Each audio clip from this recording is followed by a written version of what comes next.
Good afternoon. My name is Adrian Dix. I'm BC's Minister of Health. To my right is Dr. Bonnie Henry, BC's Provincial Health Officer. This is our COVID-19 briefing for Thursday, April the 8th for British Columbia. Honored to be here on the territory of the Musqueam of the Squamish.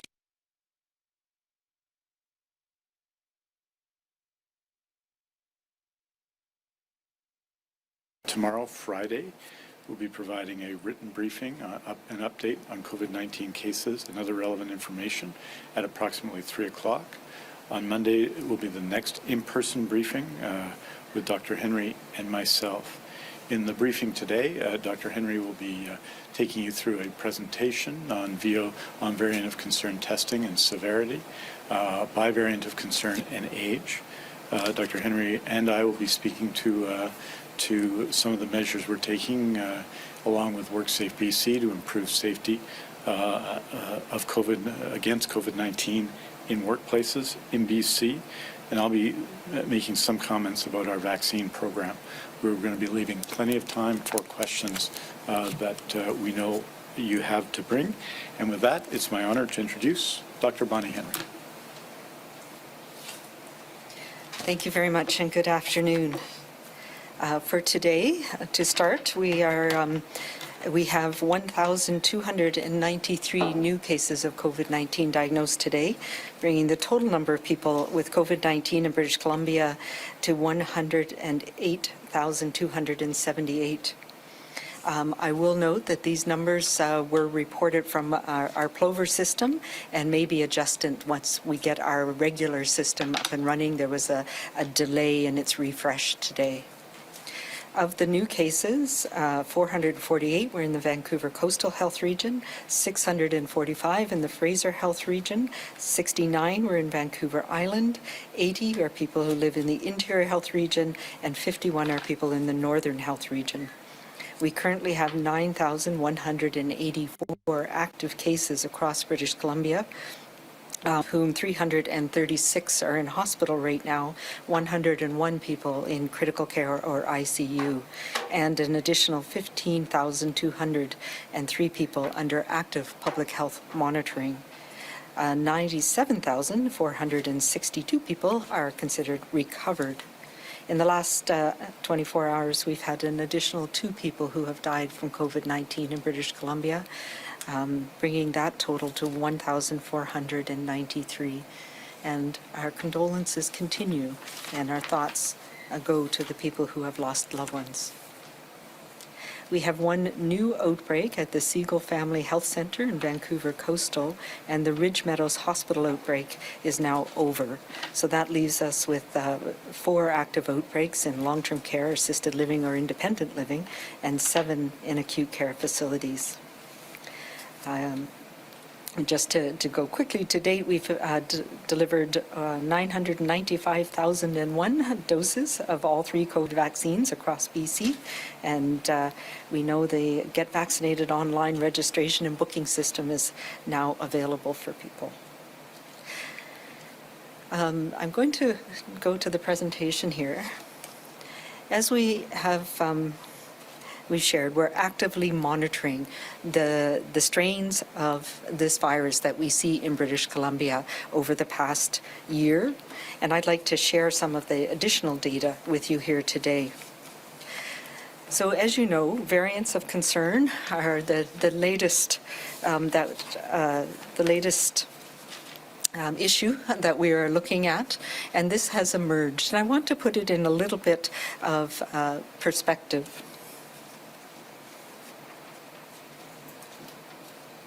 Okay.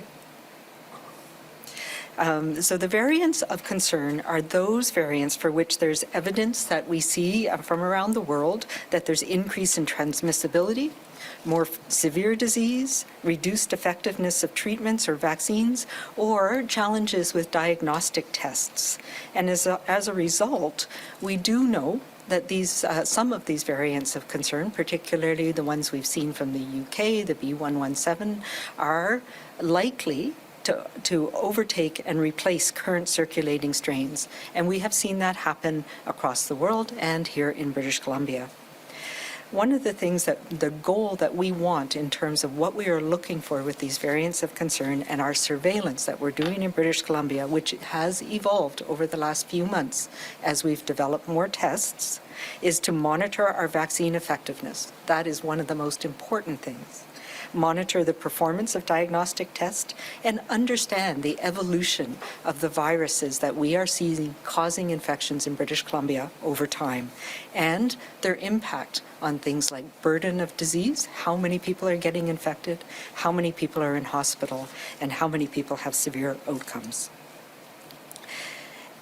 We also know that existing health measures that have been shown to control all of the strains of the SARS-CoV virus, including the variants of concern, including public health case management, contact tracing, as well as clinical care and infection control measures that we need to take, remain the same, regardless of what strain somebody is infected with. So this is the evolution of what we've seen in British Columbia over the past year, and this is what we call a phytogenetic tree. And we've shown some of these over time in the last few months, and as late as early as last March and April. And what we can see is the number of different strains or slightly different versions of the virus that we have seen in British Columbia has changed, and we've had a much increased number of different strains over the past year. So from March 2020 to March 2021, we've gone from a few dozen to over 100. What we've been looking for, particularly in the last few months, is whole genome sequencing helps us to understand what types of strains are circulating and where in different areas of the province. So this whole genome sequencing has changed over time. We've increased our capacity, so we've done a larger percentage of positive cases, and we have new tests, screening tests, that help us understand when something might be a certain strain or a certain variant. And I'll talk more about that in a minute.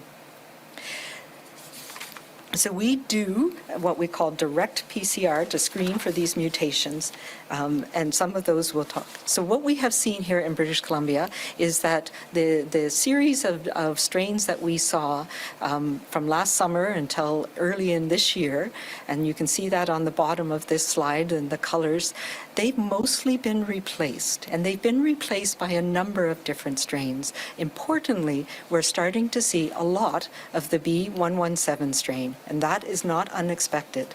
By the time we recognized that this was a strain that had increased transmissibility, it had already been introduced in British Columbia, and we were able to detect it from very early on. We knew that this was likely to spread more easily and to cause more people to become infected, and we have indeed seen that. And we've seen that this strain has replaced much of the other strains that we've seen.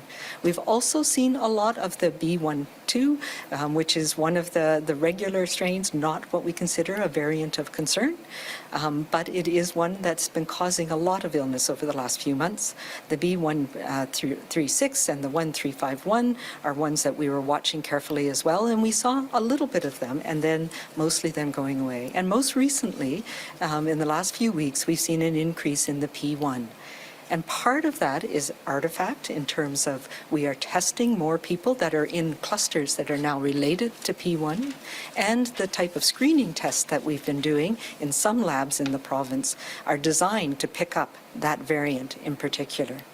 And that's why we are moving to a more systematic surveillance strategy so that we understand the relative importance of different strains and are able to detect new strains as they evolve over time. This is just an example of the numbers of different strains that we found through this whole genome sequencing as of April 4th. And what we call them are lineages, and ones that we want to investigate to see if they do have features that make them more concerning. And I will say that we're not alone. This is something that around the globe people are trying to understand. What is the impact of these different strains? How do we tell if some of them are going to turn out to be more transmissible or cause more severe illness? What are the specific mutations that we need to worry about? And those are all things that are ongoing conversations in BC, in Canada, and globally. And just today, with a number of our lab colleagues, we were on a call across the country to determine what we define as a variant of concern or a variant under investigation, and what criteria we're going to use, and how does that allow us to talk to other countries around the world about the variants that they are seeing. I will also say it's really important to know that we do a lot of whole genome sequencing. So we have a better understanding, and we have increased numbers relative to many other provinces, and in Canada relative to many other countries. We do a lot more proportionately, for example, than the United States in its entirety. And we do very similar proportions of screening and whole genome sequencing to countries like the UK. When we started to see variants here, and we started to understand that there were some different mutations that made a difference in that variant being more transmissible in particular. And so this is an example of these different types of mutations that we see with a bunch of different viruses. And these are all profiles, we call them, of variants that we've investigated, that we have concerns about, that were found here in British Columbia in the last few weeks. And what we can see is that many of them share the same mutation that worries us. And the one that has been associated in particular with the UK and with both the South African and the P1 that we saw from Brazil is called the N501Y. So that's a specific mutation that's of concern. As we've learned about these mutations, different laboratories in the province, including the BC CDC, including the lab St. Paul's, and a number of other laboratories, have developed special PCR tests, so these screening tests that pick up those different mutations. But as you can see, those mutations can be with a whole variety of different strains of the virus or different variants. So we do the whole genome sequencing is the only way to tell for sure if it is a Brazil versus a South Africa versus a Philippines. So that is why we have that strategy of doing whole genome sequencing on the screen positive tests. As we've done more, the screen positive tests can be done on the same day, but it's not as specific as we see. In the last few weeks, as we've ramped up our ability to do whole genome sequencing, and as we've developed more and more of these PCR tests, and we've targeted who gets tested with these screening tests as well, we are finding that they are quite accurate, and they give us a good sense of the fact that we are seeing quite a rise in the B117. So we need now to shift our strategy so that we can use the whole genome sequencing capacity we have in British Columbia to do more systematic testing and sampling of all of the strains to make sure we're not missing another important one that may be arising. And we don't need to test so much anymore to understand if we have the UK strain here, because it is here and it's increasing and it is causing more transmission in communities around the province. But we're focused right now, we're seeing a lot of it particularly in the Fraser Health region. The P1 was one that was relatively new. We did a lot of focus testing in the early weeks with the chains of transmission and the clusters that were identified with P1. So now we don't need to spend as much time understanding that because we have now seen that that strain as well is in a number of chains of transmission around the province, and we need to pay attention to the important measures that we need to take with all of these strains to stop transmission. So as I said, we can't tell with the screening test alone whether it's that exact variant of concern or not, and we need to look at whole genome sequencing in a more holistic way around the province to understand which strains are going to be replacing others, which strains are increasing, and whether there's other concerning ones that are coming now.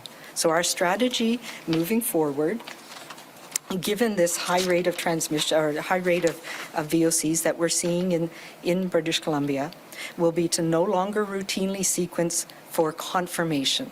We just assume that those screen positives will be the variants. We assume that anybody who is positive with for COVID-19 needs to be treated as if they have one of these highly transmissible viruses. And we will have a proportion that will be sequenced for continued surveillance over time, so we understand what is changing in our environment over time. And that's what we will be reporting on going forward. And we'll be we'll be doing that in a systematic way as part of our weekly surveillance reports from the BC CDC. And that way, our whole genome sequencing capacity can help us understand new transmission chains or clusters or outbreaks and help us understand how we can best manage those outbreaks, determine the proportion of travelers who have variants of concern, and really importantly, monitor for the things that make a difference in how we are managing our pandemic here in BC. And that is to monitor for reinfections, for vaccine failures, and for what we call escape variants, variants which may not respond as well to our immunization program. So that's an important piece that we have been evolving as we've understood more about the variants of concern in British Columbia right now. The other thing that we have been concerned about and been monitoring very carefully is the rates of hospitalization by age. And we've talked about this, about the fact that we are seeing younger people in higher numbers in our hospitals. But it's important for us to understand if that is higher than we would expect, or if that is because we have increased numbers of people becoming infected and the rate of hospitalization is the same or higher. So when we've done this analysis, we've looked at September to February of 2021, and then the period that we're most concerned about, which is really over the month of March, to see if there has been a difference since we've started to see that increasing rate, particularly of the B117, but also the numbers of P1. And what we can see here is that for the most part, we are not seeing an increased rate of hospitalization by age. The one exception to that is, I think, a reflection of our immunization program, where we have seen a higher rate of hospitalization in people over the age of 80. And this very likely reflects the fact that most of the people over age 80 who were infected with SARS, were CoV-2, were people in long-term care. And this reflects the effectiveness of our vaccination program and rates going down in long-term care. So people over 80 now, and it's a small number, but this is a rate, so it's a number per 100 infections. And that means that people in the community who are being infected are more likely to be in hospital and to get hospital care, to need hospital care. So I think that's a reflection of the effectiveness of the long-term care immunization. So this is something we will continue to watch very carefully, because this does give us an idea of where the variants are having an effect on people. If we look at the analysis of hospitalization by the people we know have these variants of concern, we have a hospitalization percent of about in people who were diagnosed with COVID-19. For people who were not sequence positive, so this is at the time where we were doing sequencing of the high proportion, close to 90%, the hospitalization was about 4%. For people who were identified as having the B117, and that's about 2,300 people, the hospitalization rate was slightly elevated at 5.2%. So that's something we will need to continue to watch. That's about 120 people in March who were hospitalized. And the confidence intervals with people who were not VOC positive is slightly overlapping, but that's a concern. It tells us that we need to continue to watch and to see if the B117 is associated with higher hospitalization rates. The P1 variant, we saw the hospitalizations rates were not elevated, but again, a very small number. So only 36 people were hospitalized with P1 over the month of March. So that's something, again, we need to continue to watch. If we look at the age group of people who've been infected with the variants of concern, the two that we are most concerned about, or that we're watching most carefully, what we can see is the B117, it really does reflect people who are the same age bracket as non-VOC. But for the P1, and partly this is because of the testing, and partly it's because of where the chains of transmission were happening, and it's primarily in the Vancouver coastal region, although we've seen clusters in every region, so far not the north. We've seen a much lower age group of people infected. So 20 to 29 and 30 to 39 are overrepresented in the P1. And that's a reflection, again, of where the outbreaks are happening and the increased transmissibility in those outbreaks. So finally, if we look at the rate of hospitalization per 100 cases by variant of concern and age, so putting those two things together, what we see for the B117 is that we are not seeing an increase across most age groups. We've seen a slight increase, as we saw, in 80 plus for people who have the 117 compared to those who don't, but it's very small numbers in that group and a very wide confidence interval. So the gray and the pink, as you can see, so the bar on the left and in the middle are overlap for all of the age groups. But we need to be concerned about the 60 to 69 year age group and the 50 to 59 year age group, where it looks like there might be an increase for both the 117 and the P1. The challenge with the P1, and that's reflected in the very wide confidence intervals, is we're talking about very small numbers of people. So that means that those numbers are unstable, and we can't be for sure, but it's a signal that we will be watching. So there were 10 people in the 60 to 69 year age group that were hospitalized, and 9 people in the 50 to 59 year age group who were hospitalized with a P1 variant. So again, this tells us that we're not seeing a dramatic change in rates of hospitalization by age or by variant, but a signal that we need to continue to monitor, and that's how we will be making sure we're targeting our testing over the next few months. Finally, I just want to talk about how our immunization program and how we can look at proportions of people who are immunized and the effect that we're seeing on hospitalizations and deaths. And what we can see is the 80-plus group, where our immunization program is going very well, and we've targeted that group, had the highest hospitalization rates, the highest rates of death. We've seen a dramatic decrease. Despite increasing numbers and increasing hospitalizations, the impact of the immunization program is felt along all age groups. And that is an important thing for us to remember as we get through the next few weeks and make sure that we get as many people immunized as we can. So to go back to our variants of concern, we will be posting the numbers in the next little while, just of the tests that we have done and by health authority, just so people are continuing to have that information as we transition to doing our more systematic screening and make that part of our weekly surveillance reports. So we do know that we are having increased numbers of people who have been infected with COVID-19, and part of that is, as we just saw, driven by the increased transmissibility of some of the strains that are circulating in BC right now. Workplaces continue to be areas where we have seen ongoing transmission chains and outbreaks and clusters across the province, but particularly in the Lower Mainland, and they are driving some of the transmission that we're seeing.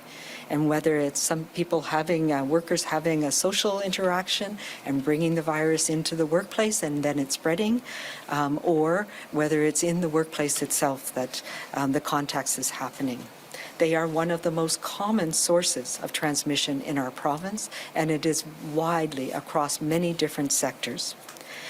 We've been working on this with our workplace task group for several months and trying to understand systematically which workplaces are at highest risk and how can we manage outbreaks and clusters in those workplaces. We've been doing this with public health, and our medical health officers and environmental health officers do this every day. And we are targeting businesses. We've been working as well with WorkSafe BC to ensure that enhanced COVID safety plans are in place and that people are adhering to them. In several cases, in many cases, we have had to close workplaces to break those chains of transmission.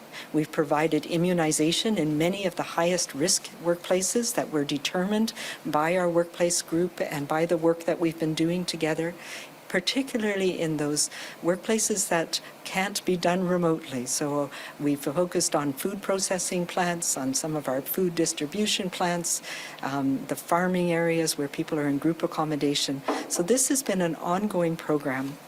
And part of our ongoing work together has been to work with WorkSafe BC to augment the work of public health.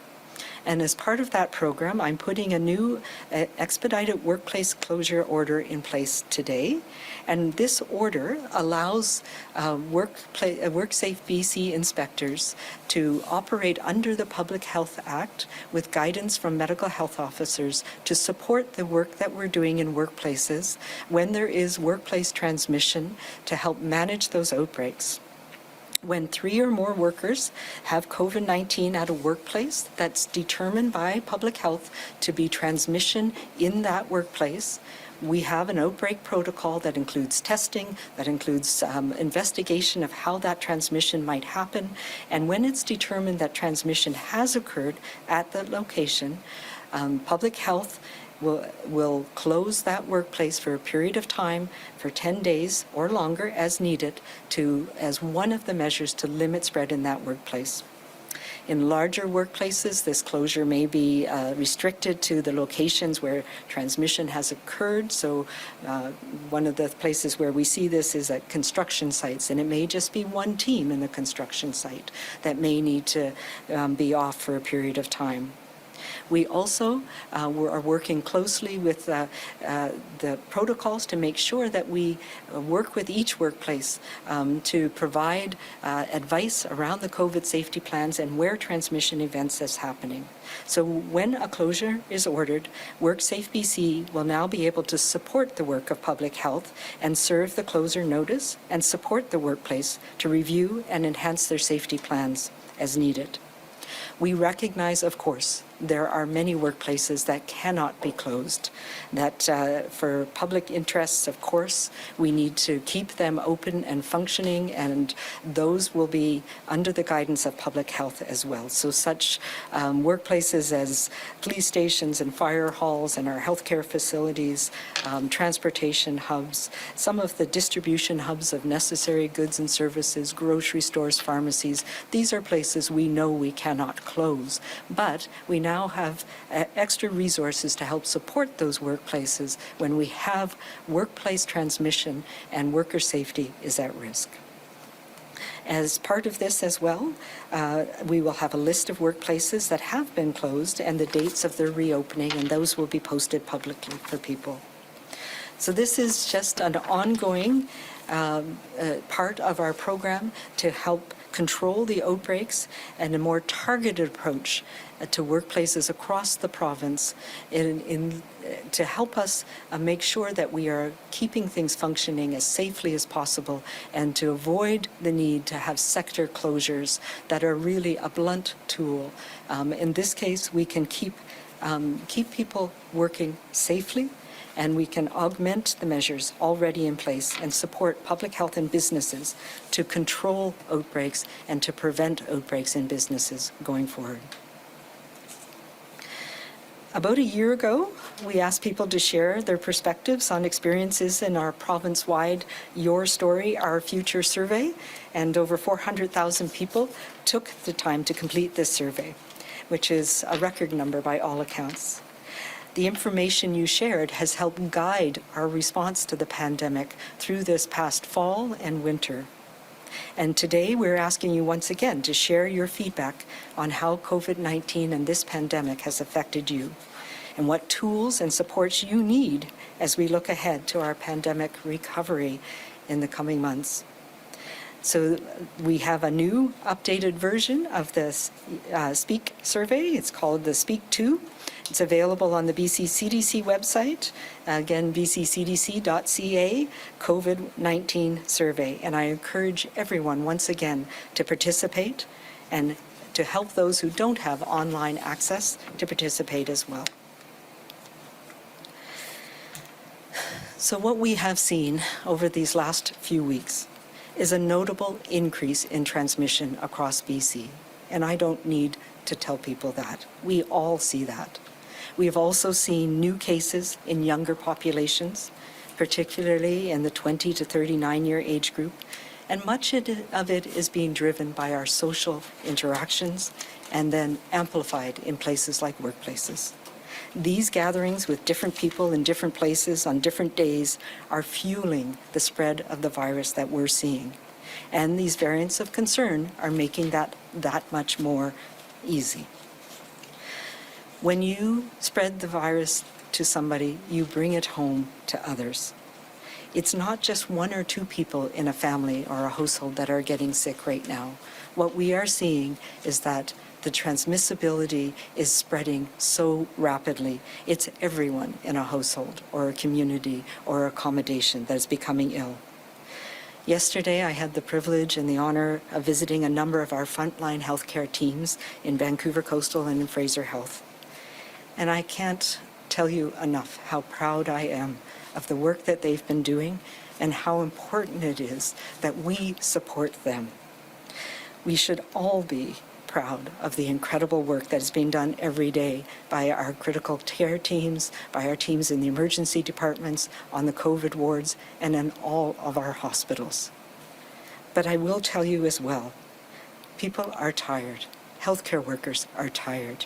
The doctors and nurses and care aides and the cleaners and the respiratory therapists and the nutritionists and all of the people that are keeping people alive and saving lives every day in our hospital systems are tired.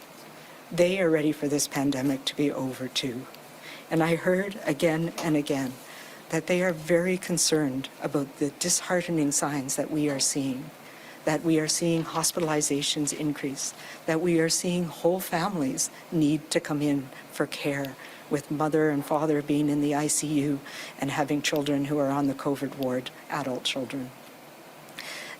And when we see sometimes the things that are happening with parties or events or people not taking it seriously, it's very hard for us to see that from the inside of a hospital. Despite the fatigue of our amazing frontline health workers, they are here still to support us. And we need to show them our support too. This virus has spread by people, and we have said that from the very beginning. And we spread it to the people that we are closest to, whether we have symptoms or not. We spread it to the people we are closest to in our households, our family, our workplaces. And these new strains are making that easier and easier.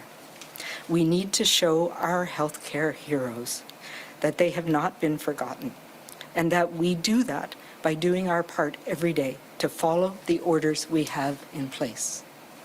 We have strict orders about not socializing with people outside your household. It is not okay to have friends and family over right now. It is putting them at risk. It is not okay to go on a weekend getaway. That is not essential, nor is your ski trip just because you have a pass. It's not okay right now to have a wedding, a birthday, any of these ceremonies where we come together because we are putting people at risk, and those people are the ones that we are closest to. All of these need to be postponed for now.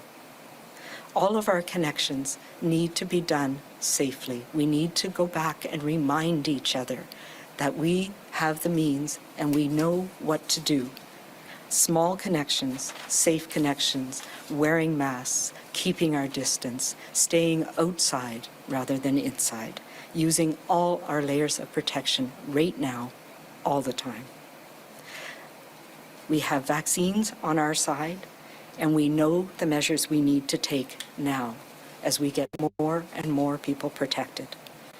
But this virus, in its many different forms, will take any advantage it can, and with the increased transmissibility that we are seeing, we need to step back now and stop having our social connections that put our loved ones and people we don't know at risk. Show our healthcare workers that we have not forgotten. We know how to do this. And we know how to do this because we have been through this pandemic together, and we will get through it together.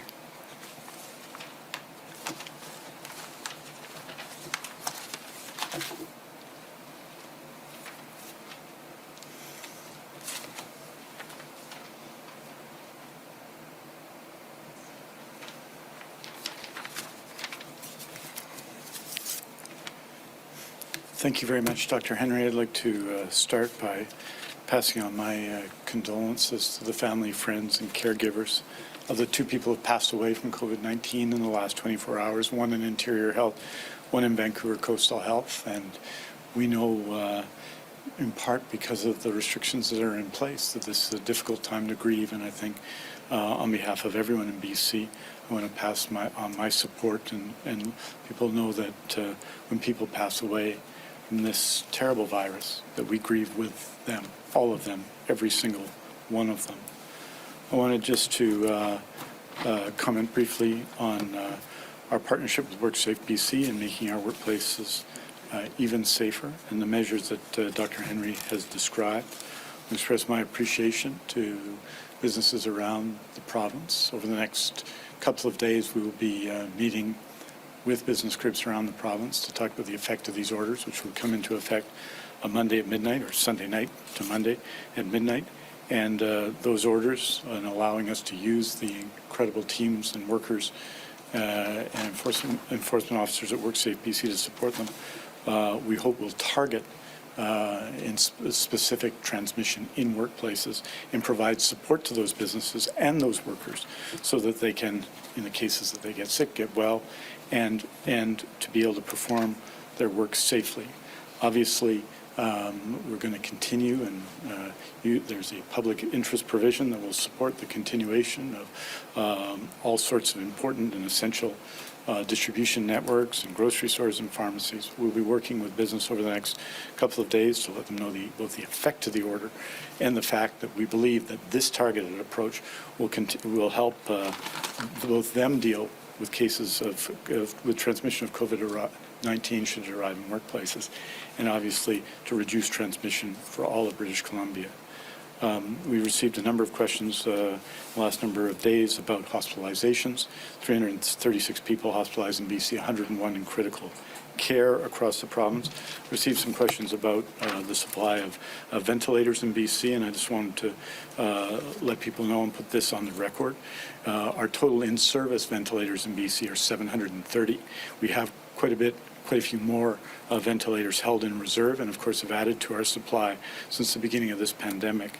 At the moment, for all reasons, about 146 of those vents are occupied, 40 of them occupied with patients positive for COVID-19. So our occupancy of our total in-service ventilators in BC is 20% at the moment. Obviously, the supply of ventilators is not the significant issue. It's the supply and support for our extraordinary staff who've done across critical care, in particular in BC, on a world scale, some of the best work done by any healthcare workers in the world in supporting people in critical care. It's them that we're, of course, most concerned about in supporting and ensuring that they have what they need to deal with this very difficult and challenging moment in the pandemic. Some questions have been raised, and I just want to a few things about our immunization campaign. I think one number was incorrect that Dr. Henry had, is 985,001 doses of vaccine have been delivered in BC, 87,564 of which are second doses. As all of you know, we have two parallel programs running. Our age and risk-based program is open for people over the age of 65, and we encourage everyone born in 1956 or earlier to phone in and register, and in the coming days they'll be sent a note so they'll be able to book their appointment. Our Indigenous population and our clinically extremely vulnerable. And in addition, we have a pharmacy-based campaign now related to involving the use of the AstraZeneca vaccines. And it's open to people from 55 to 65 and is being expanded from Metro Vancouver to communities around BC. And you can visit health authority websites and BC Pharmacy Association websites for a list of the participating pharmacies. We're making excellent progress with the supply that we've been provided. 44%, approaching half of our population over the age of 65, has received a dose. Well over 80% of those over the age of 80 have been vaccinated. Provided vaccination, of course, in 100% of long-term care homes and assisted living homes across our acute care system as well. In a matter of days, we adjusted to the safety signal for AstraZeneca and worked with the BC Pharmacy Association to distribute tens of thousands of vaccines to over 100 pharmacies in the Lower Mainland. And this ensured that our vaccines did not outdate the ones that we had received from the federal government in March. We are ready to receive vaccine and to deliver that vaccine to people as quickly as possible. On Tuesday, April 6th, we launch our online platform and provincial hotline for registering and booking hundreds of thousands of people over the age of 65. Our Indigenous population are clinically extremely vulnerable. As of noon today, 487,726 people have registered, and 81,047 people have booked appointments using the system. And this is an extraordinary response from the public. With every person vaccinated, we're all safer. I just want to go over the numbers just so that we understand where we sit with vaccines today. As of today, BC has received 888,810 doses of Pfizer vaccine. 750,052 of those doses have been administered, and the remaining 138,758 doses, the majority of which have arrived this week from the federal distribution system, are in health authority clinics going into arms in the days ahead. We get it, we use it. Moderna, and with respect to Moderna, we've received 248,900 doses of Moderna vaccine. Almost 80,000 of those doses have arrived since April 3rd, less than a week ago. These 80,000 doses were expected to be received the week of March 22nd, but we received them well over a week late on Easter weekend. Further, our allocation from the federal government of 105,900 doses that we were expecting this week is now expected to arrive later.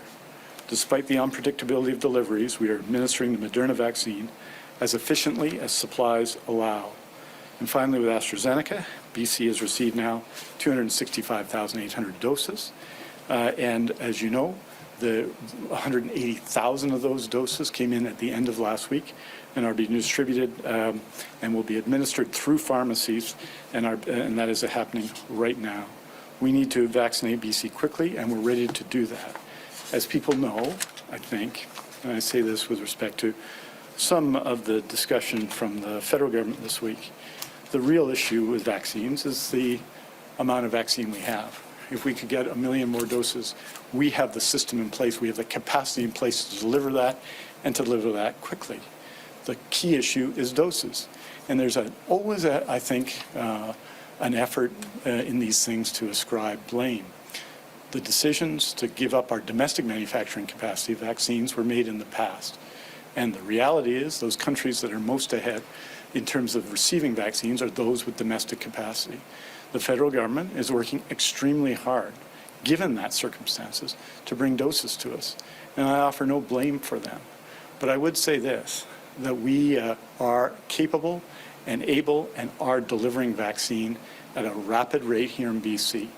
Only thing constraining that is the amount of vaccine we have, and any time vaccines arrive is a day for all of us to celebrate everywhere in BC. And I just want to repeat that those over the age of 65 and over, 1956, born in 1956 and below, should go online or dial in and register. In closing, we've faced challenging times before. As you know, as of April 7th, as I just said, 897,437 people have been vaccinated with dose 1, and 985,000 doses have been received. That's 20.87%, or more than 1 in 5 of those eligible to be vaccinated. But this is a time, and it's clear, that our fight is not over. We need to keep doing what we know is right. We cannot put each other at risk. We cannot undermine the vaccine's effectiveness. That's the safest route for us to take to keep moving forward. Until we've had our shot, and then some weeks after that, we have to, regardless, all of us, vaccinated or not, continue to follow public health orders. It is vitally important right now that all of us do so, that all of us follow public health guidance. That is the way that we can again flatten this remarkable curve and make everyone in BC safer. Aujourd'hui, nous annonçons 1293 nouveaux cas qui ont testé positifs pour COVID-19, pour un total de 278 cas en Colombie-Britannique. Nous sommes attristés d'annoncer 2 nouveaux décès liés au COVID-19, pour un total de 1493 décès en Colombie-Britannique.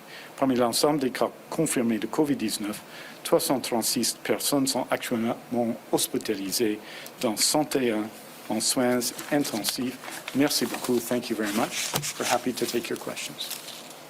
A reminder to reporters on the phone, please press *1 to enter the queue. You will be limited to 1 question and 1 follow-up. Please also remember to take your phone off mute. You will not be audible until your name is called. Our first question today is from Binder Sajan from CTV. Please go ahead. Hi, Dr. Henry. Just wondering what the plan is if there's an update for vaccinating people like first responders. It looks like 8 police and firefighters in Surrey have tested positive with COVID, and there are growing concerns, especially because we've seen what's happened with the Connect. So I'm just wondering if you can give us an update on what the plan is for vaccinating these groups. So as you know, we had been well on our way and had done quite a lot of the people that we had identified both in workplaces and first responders and where we had outbreaks. Unfortunately, with the AstraZeneca suspension, we needed to change that. And of course, we were hoping that it would be short-lived, but there's still more information that we need to gather about that program. So we have started to target some of the doses that we are receiving in the age-based program, particularly to areas where there have been outbreaks and to the areas of highest risk. And we, for example, teachers in the Surrey School District or teachers and staff in schools in Surrey where we know the rates are highest. So those are being addressed on an outbreak management basis with the local health authority, and it will vary depending on how much vaccine we have. But we are in the process of ramping up the worker program again, particularly for, as you say, first responders and those identifiable groups that we know we can get to quickly. We are also, much of that program was dependent on receiving more of the AstraZeneca vaccine, which just came in this week. Unfortunately, we can't use it as we wanted to, but we also are hearing news that we are going to be receiving Johnson & Johnson in the next few weeks as well. So we'll be able to ramp it up more quickly once we receive additional vaccines and once we get a better understanding of the safety signal and the advice from both Health Canada and the National Advisory Committee on Immunization.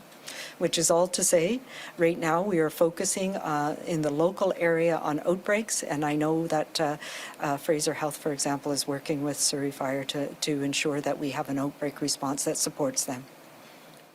Binder, do you have a follow-up? Yes, thank you.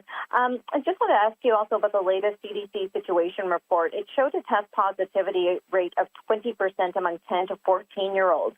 And I'm wondering what you think is behind that, because it seems to suggest that there's significant COVID transmission happening in schools and that perhaps these school-age children are spreading the virus to other age groups.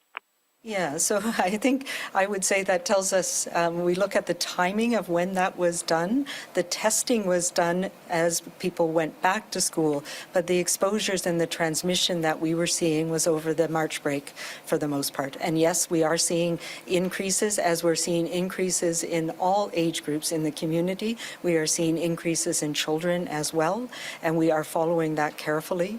There have been a number of exposure events, as I'm sure you're aware, in schools, not surprisingly, related to the increase we're seeing in communities. And the communities where they're having the highest increase is the highest where we're seeing exposures. And that's because of transmission that happened over the previous number of days and weeks.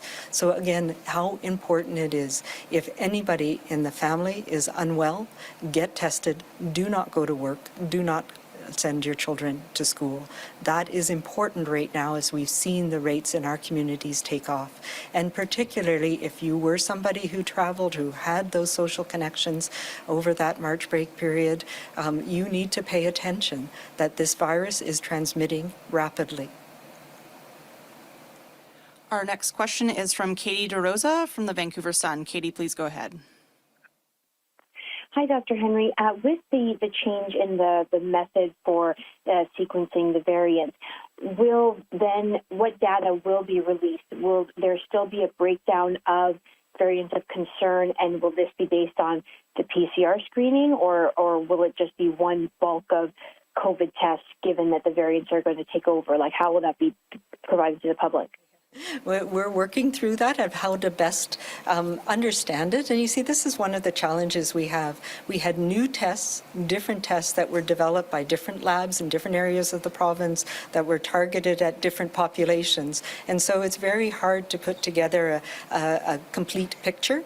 And that's what we've been working on with the BC CDC lab as the lead laboratory, the reference laboratory for this. And Dr. Mel Krasden is working with his team, with all of the laboratories in BC, to understand how we can best use both the screening tests, but the whole genome sequencing particularly, to get us, help us better understand on a population basis what is actually happening.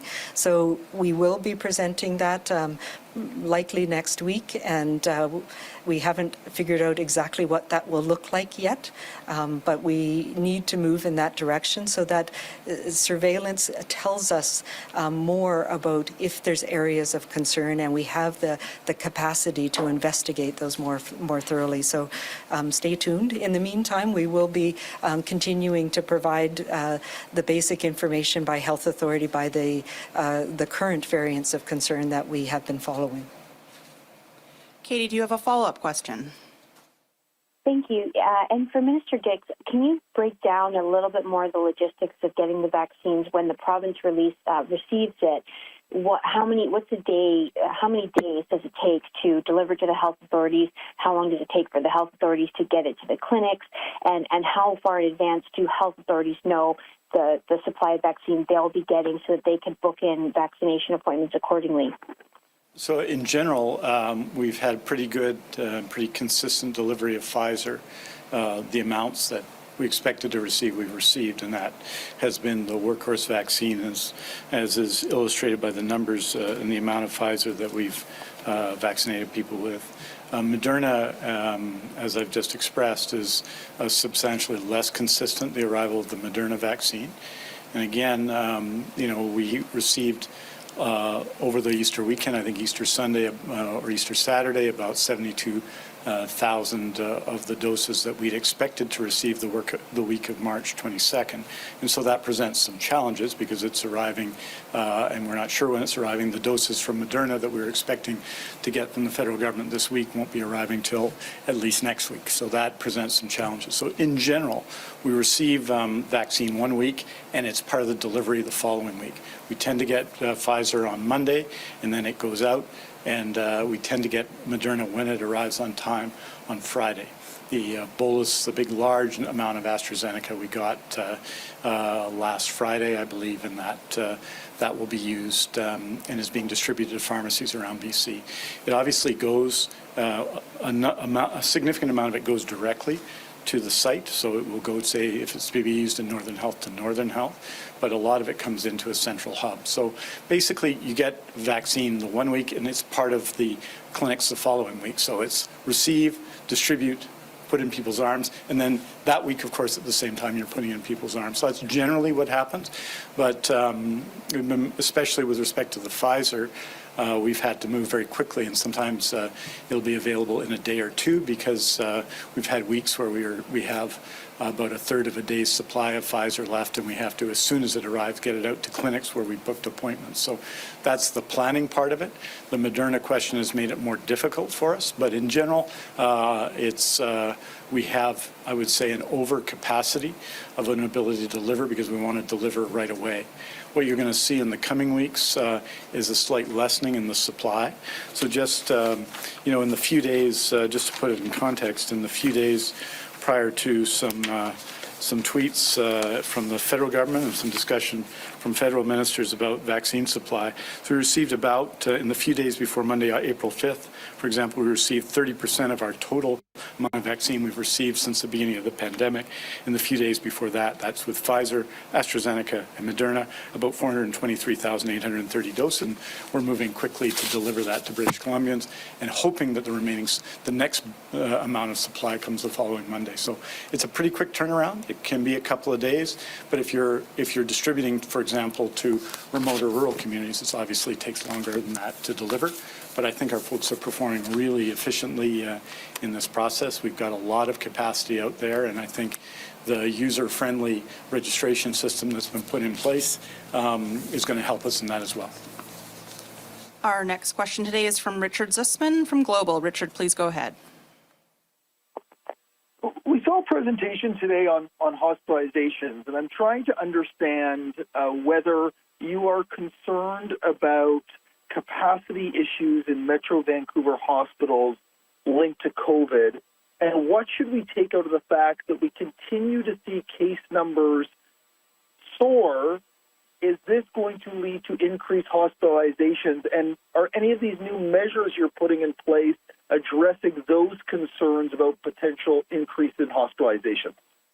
Yeah, so the measures that we put in place, to go back to, October, November, where we put in place some very strict measures around social gatherings, and I am reminding people that those measures are still in place, and I think we drifted from those. So that is important right now with the increased transmission and transmissibility that we're seeing. And the additional measures that we put in place a week ago, and again, focusing on supporting workplaces and trying to reduce transmission in workplaces is part of the ongoing program, yes. What I am, of course, concerned, hospitalization is a lagging indicator. It takes some time before people end up in hospital. Having said that, what we are seeing is that that time is a little bit compressed now. It seems that transmission is happening so rapidly and people are ending up in hospital. So we saw that increase the last week. But yes, we are seeing, so it's a couple of things. Is the proportion of people, the rate of hospitalization going up? That would be more concerning, and we're not seeing that so much. But as the numbers go up, the probability and the numbers of people that will end up in hospital will go up as well, and we are seeing that reflected. One of the things that we do know, though, is that a lot of this transmission is happening in a younger age group, and so the probability of them ending up in hospital is still very low. But because of the numbers going up, the actual, even if it's only, or only 1% of a larger number, or 10%, or what we're seeing, 4% of 1,000 people is much more than 4% of 400 people. So yes, we are watching that very carefully. The other thing that, I am hearing from my colleagues in the health authorities, in the hospitals, and we heard that yesterday too, is that people seem to be coming in with other conditions, so non-COVID related, that are at a more severe stage. So I want to remind people, hospitals are safe. Don't stay home if you have a health condition that you need attention for. Go to the emergency department if you need it. Call 911 if you need it. Make sure that you're not waiting too long. And that goes from everything from heart disease, from people who have COPD, people who are waiting because they have concerns about COVID and about COVID in hospitals. So that's also putting a strain on our system. And I know our teams are working very hard to try and balance that. But yes, we are likely to have increased numbers of people in hospital with COVID over the next while. And that's why we all need to, we're playing catch up. So the things that we do today to prevent that transmission to those people we are closest to will help prevent that hospitalization next week.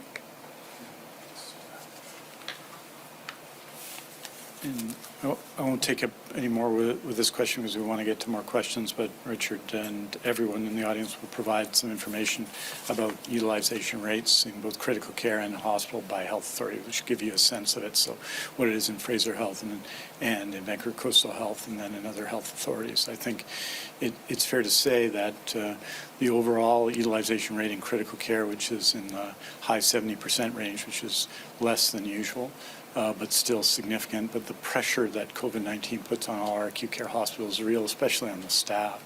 In terms of our overall utilization rates, they're, as I say, below what we'd normally expect this time of year, but that's because of the adjustments we've made. And finally, just say really quickly, Richard, that we did learn a great deal from hospitalization last year and through the COVID-19 pandemic. So we have measures in place should the situation, should the rate of hospitalization continue to increase substantially. So all of those things are in place, but rather than take up time here and list it off, I'll provide that information to you and to others. Thank you. Richard, do you have a follow-up question? I do. It's actually two separate questions. I'm sorry to do this, but it's for two colleagues, one in the Okanagan and one of my global BC colleagues. First, and one's to Minister Dix and one's to Dr. Henry. For Minister Dix, you mentioned the vaccine issues. Why is the utilization rate still only around 70%? Is there a holdback to smooth out delivery? And for Dr. Henry, over the weekend there was a video sent to Global News in the Okanagan of a houseboat party in Kelowna with about 20 people on board. The video shows people outdoor deck. Under what rules do these party boats fall with the restrictions you announced? And, should these businesses be able to operate? That one is very clear. It has been in place since last summer when we saw this happening. We have an order that restricts vacation rentals and vacation accommodations, and houseboats fall into that, from having people partying, from having gatherings in those settings. And we have enhanced those orders recently. So those should not be events that we... And I know InterHealth, the First Nations Health Authority, and a number of local community leaders were involved in reminding people that we cannot be having this type of event right now, certainly not with people traveling, both from inside BC. There was another event where people were coming from Alberta, Saskatchewan, and other places. And when we found out about that, it was shut down as well. And there are fines for not only the people organizing these and the businesses that are allowing these to happen, but also for people who are attending in contravention of the orders. And we have the support of the RCMP and police services to enforce these fines as well. So these are not the times to be doing that, and they are not permitted under the orders that are happening right now.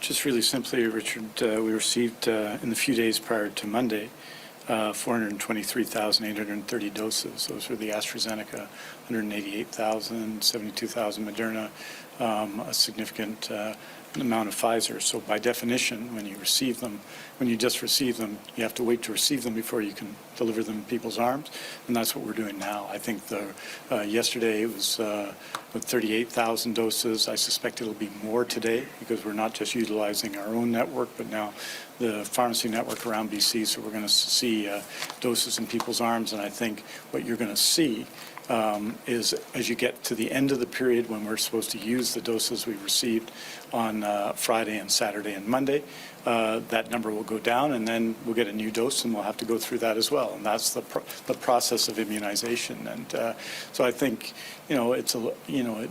when people deliver vaccines the day before and then talk about how many vaccines are here that they've delivered and haven't been put in people's arms, I think people understand that it speaks to an effort to, I suppose, celebrate what one level of government is doing. But I would say this, that the core issue, if we got 1 million more vaccines, we would be the most delighted people, and we would proceed to deliver it. And that's what we're doing with the some 423,000 vaccines we received from Friday to Monday in BC. Our next question comes from Marcella Bernardo, News 1130. Marcella, please go ahead. Hi, Minister Dix. Don't leave the podium, or maybe Dr. Henry, you might want to answer this question. But I'm going to follow up on something that Richard asked first about some clarity on how overwhelmed our ICU wards are, mainly in the Fraser Health. I understand that Dr. Henry visited some hospitals yesterday, and I'm hearing from frontline workers in Westminster and in Surrey who are scrambling to find space for everyone needing critical care. So could you elaborate on just what kind of support are they getting to try to make sure that everybody who needs care is getting it in these really high-intensity situations? And I think you're absolutely right, Marcella. Particularly, I had the privilege of talking to the teams at Surrey Memorial Hospital yesterday, where the bulk of the critical care patients and COVID patients are, and where we know the community itself has been most affected by this virus, particularly recently, where rates are the highest they are anywhere in the province in Surrey. And they are doing an amazing job. And yes, it is whelming. I would say they are not overwhelmed, but they are definitely whelmed and tired and concerned. And that's why it is so important for all of us to pay attention, because these are people who have been working on those front lines for over a year now.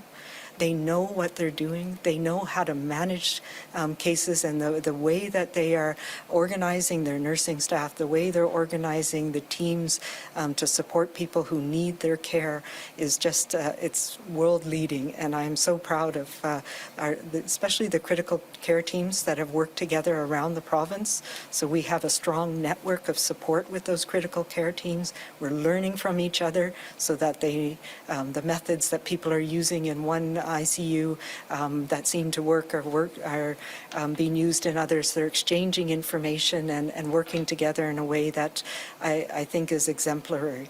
And that is what is keeping people together, is the fact that they have a team approach, that they are able to manage the surge and support each other.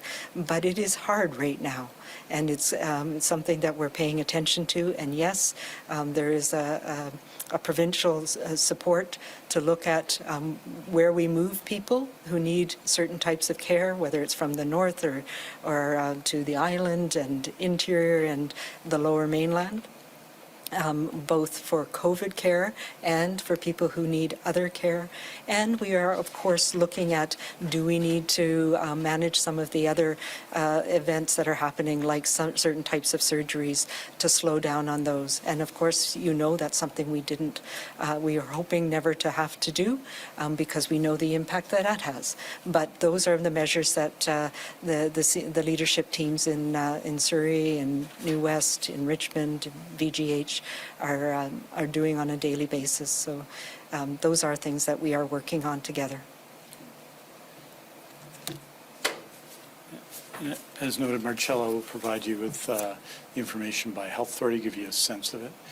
I think what is absolutely true that in some hospitals, the University Hospital, Northern BC and Prince George, at different times there have been real challenges because of the level of COVID-19. There is always at Surrey Memorial Hospital, which needless to say is one of our busiest hospitals. At different times at St. Paul's, there have been real challenges because of both an outbreak there and because of the fact that St. Paul's services the downtown east side, where there had been significant transmission for a period earlier this year. That situation has improved somewhat, as you can see from the weekly numbers. So the fact that it may be 77% in critical care province-wide doesn't mean we don't have individual challenges, and there is a whole system in place to support. That doesn't change the fact that our teams are doing just extraordinary work under high pressure, and this is in addition to all of the other things that they do. So they really need our support, and they have it. Marcella, do you have a follow-up? I do. It's regarding something that we're calling vaccine hunters in the Lower Mainland, because we're hearing from teachers who are trying to line up for doses left over because someone may have missed an appointment. And just wanting, if you could, I know you touched on how you're trying to get these programs started up for essential workers, but do you consider this a case of queue jumping or just an efficient way to make sure doses are not getting wasted? So I say don't line up unless you have been asked to come, because there is a plan with every clinic for every dose. And, you know, we talk about the fact that we get a lot in on Monday, and that needs to last us till end of day and sometimes Tuesday the next week. So there is a plan that is titrated on a daily basis depending on doses and who's there. And there's plans within each day about how many doses are drawn up, how many doses are thawed, etc., so that we can use up every dose. And there is people who are on standby to come in and be booked in if there's no shows, if there looks like there's going to be doses at the end of the day. So please don't line up. I am reassured by my colleagues across the province that there are plans, and the plans often involve things like taking any end-of-day doses to the emergency department, to a hospital, to a local place where we know that there's a need still. So there are plans for those doses, and yes, we will be targeting the people who can't work from home. Our frontline workers program will be getting going again over and above the outbreak response that we continue to do. We have time for one more question. For everyone listening, Dr. Henry and Minister Dix will release a statement this afternoon with the latest information on cases, hospitalizations, and outbreaks, which you can find at news.gov.bc.ca. Our last question today is from Tanya Fletcher, CBC. Please go ahead.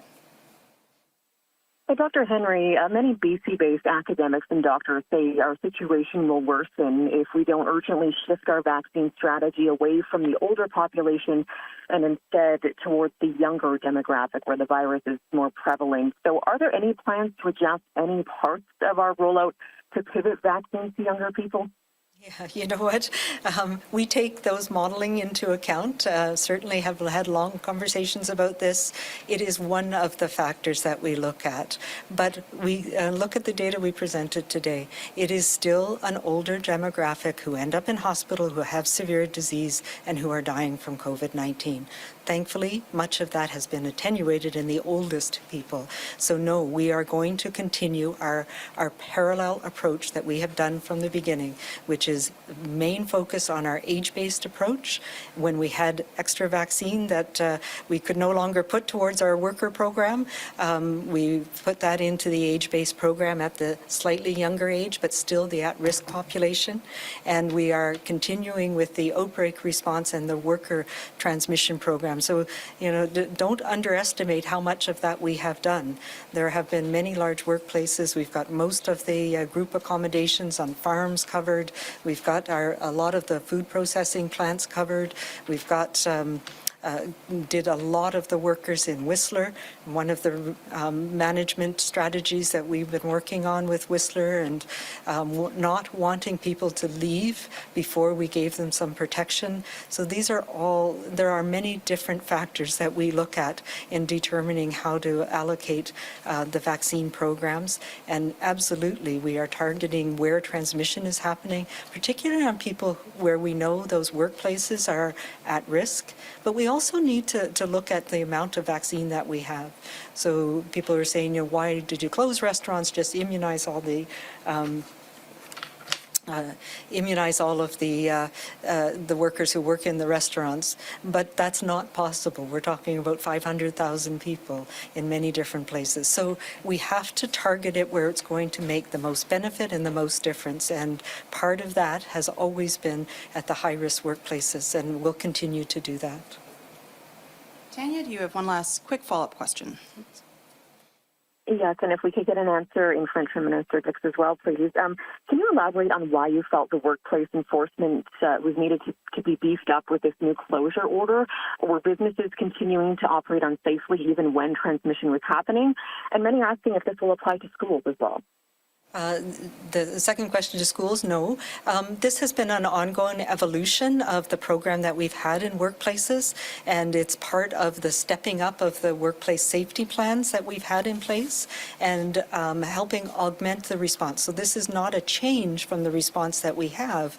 It's the fact that our public health response is now more aligned with WorkSafe BC, and we're able to use the WorkSafe BC inspectors to augment the public health workforce to help businesses and support businesses where there's transmission in businesses. So it's rather than taking that blunt tool of just closing everything when there's a transmission, to being able to support specific businesses when there's risk in those settings so that people can work safely. But I do want to say it is on top of the importance that we have of the COVID safety plans and then adhering to them, and where we've seen widespread challenges. And in restaurant dining, for example, we have had to take the more blunt approach of stopping that risky behavior. So this is to support businesses so that we can continue to function safely, and a partnership with WorkSafe BC to help us do that more effectively.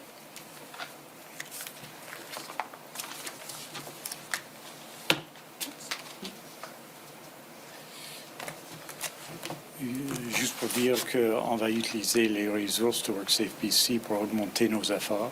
C'est nécessaire. Dr. Bonnie Henry and Health Minister Adrian Dix providing BC.